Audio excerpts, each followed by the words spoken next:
right, we're doing the final run on the banana mash, mostly banana mash. I had three, probably about 4-gallon buckets of banana low wines. I had one 4-gallon bucket of peach brandy low wines, and another 4-gallon bucket of just regular grain mash, like my normal 50% corn, 50% barley and wheat mash. I put about, I want to say, close to 20 gallons of low wines in the still, meaning they've already been run off, stripped. So it was, 5 4-gallon buckets of alcohol, proof down to about 80, maybe 85 proof. So you had 20 gallons of 85 proof low wines. 3 of them were banana mash, 1 of them was a peach mash, 1 of them was a grain mash.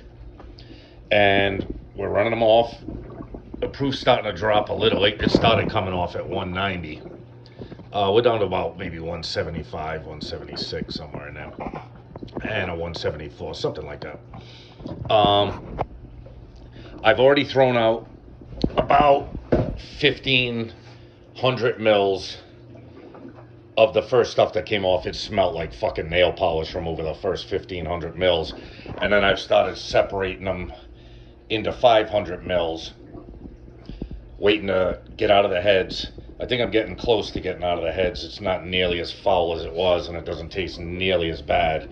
Probably run off another couple of 500 mil jars. And as soon as I know I'm in the hearts, and I know I'm going to be there for a while, I'm just going to slip this bucket under it temporarily. I won't keep high proof alcohol in this bucket for very long, so don't comment about keeping high proof alcohol in a plastic bucket. It's not going to stay there very long. Once I know I've got good heads, once the run's done and I get into tails and I kill off the heads, I'll take all of the heads that are in this bucket and jar them back up into glass. And then it's going directly into my barrel anyway. So even if I don't take it out of this bucket, by the time I go to bed tonight, it'll be poured off into my barrel and start aging. So, I don't know exactly how much good alcohol I'm going to get off this run.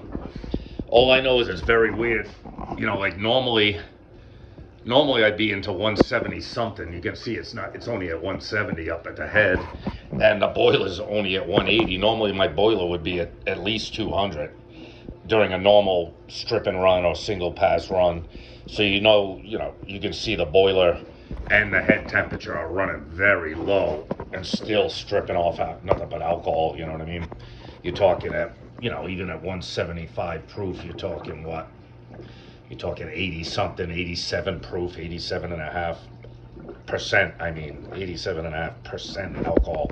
So, this run, even though I'm not running it very fast, you can see it's got a slow dribble. I don't want to dribble this thing out all day long.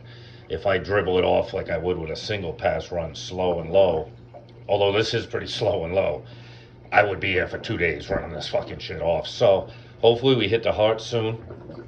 I'll slide the barrel up under the parrot mouth, move the parrot mouth to the edge of the table, slide the barrel up under it, and just stop pumping out that fucking finished mash or finished alcohol. And I'll have it in the barrel by the end of the day. This is probably the final chapter on. Maybe I'll do a video of barreling it. I don't know if I'll even bother. You can imagine what it looks like when you put alcohol in a barrel. It's nothing, it's no secret.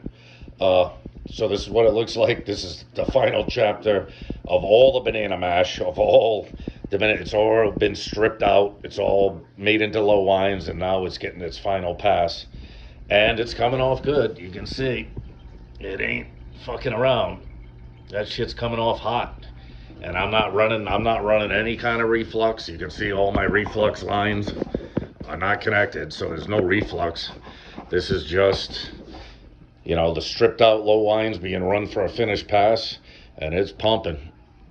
It's pumping. So there we go, people. There's the final chapter on the finished run of all that banana mash with a little peach and grain mash, all low wines added into it. So hopefully, the reason I added in the peach and the grain was to mix up the flavor a little bit, maybe get a little, combination of flavors, but also to get enough alcohol to fill a 5-gallon barrel. that was the most important part. You know what I mean? I've got an empty 5-gallon barrel. I wanted that banana mash in it. I didn't really have a whole lot to do with the peach low wines. I could have made, shine out of it or something like that. But I figured, hey, why not? A little banana peach with some grains mixed in. Put it into a barrel for at least a couple years. I would imagine it's going to sit in that barrel. I'll check it every so often because 5-gallon barrels they can age quick. So you want to make sure you don't over oak it. But it's a used 5-gallon barrel anyway, so I don't think it's going to oak it up too much. But pretty soon it'll be in a barrel, and that is the end of the banana mashing. It's the low wines turned into high wines, or whatever you'd call it, the spirit. So, here you go. Hope you guys enjoyed the video. You guys stay safe. Enjoy your weekend. Be good. Later.